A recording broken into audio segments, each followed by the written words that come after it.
justice. Bonjour Emmanuel Ducrot. Bonjour Dimitri, bonjour à tous. Ça y est, vous en relâchez au Salon de l'Agriculture. Bon, très bien.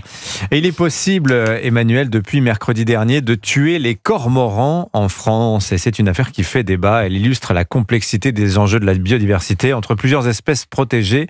Laquelle faut-il protéger le plus ?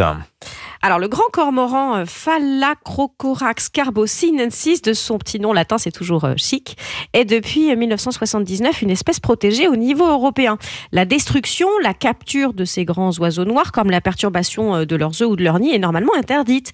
Mais mercredi dernier, un arrêté gouvernemental a autorisé des tirs d'effarouchement ou la destruction des cormorans un peu partout en France, avec des limites. Pas plus de 20% des effectifs et très exceptionnellement 30%. Et pourquoi il est subitement autorisé de tirer sur ces animaux protégés ? Selon le ministère de la Transition écologique, on a noté depuis une dizaine d'années une forte augmentation de ces effectifs avec une population qui oscille autour de 100 000 individus hivernants en France. Le problème, c'est que les cormorans se sont aussi déplacés de leur milieu marin originel. Ils ont investi les terres pour devenir l'un des principaux prédateurs des poissons d'eau douce en hiver et lorsqu'ils migrent.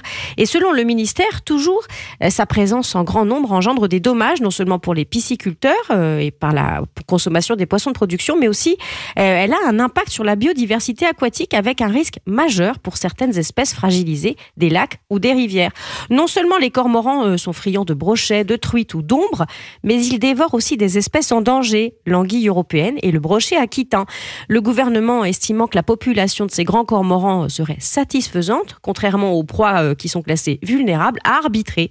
On va tirer les oiseaux pour protéger les poissons. Alors évidemment, la Ligue de protection des oiseaux s'est insurgée contre cette décision.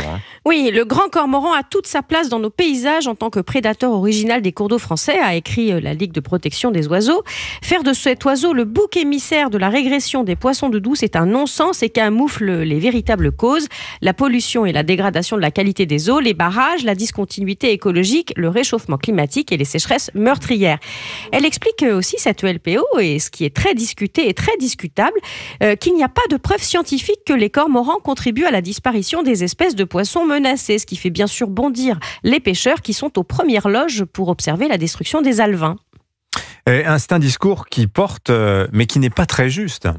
Non, essentiellement parce qu'il n'y a pas grand monde pour défendre les poissons dans l'espace médiatique. Ce sont des animaux encore mal connus du grand public, pour lesquels le cœur des citoyens bat rarement et qui n'ont pas d'organisation très vocale pour les défendre, à la différence des oiseaux qui a la puissante LPO derrière eux. Il y a un déséquilibre de l'empathie. Ce phénomène a un nom. Il y a quelques mois, des scientifiques alertaient sur ce qu'ils appellent le syndrome de Nemo.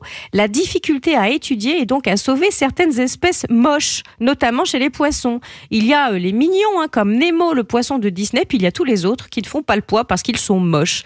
L'affaire des cormorans nous en donne une petite illustration. Ça, quelle tête déjà un cormoran, je me souviens plus. C'est pas très joli objectivement, mais bon, c'est un avis très personnel. Merci beaucoup Emmanuel Ducrot.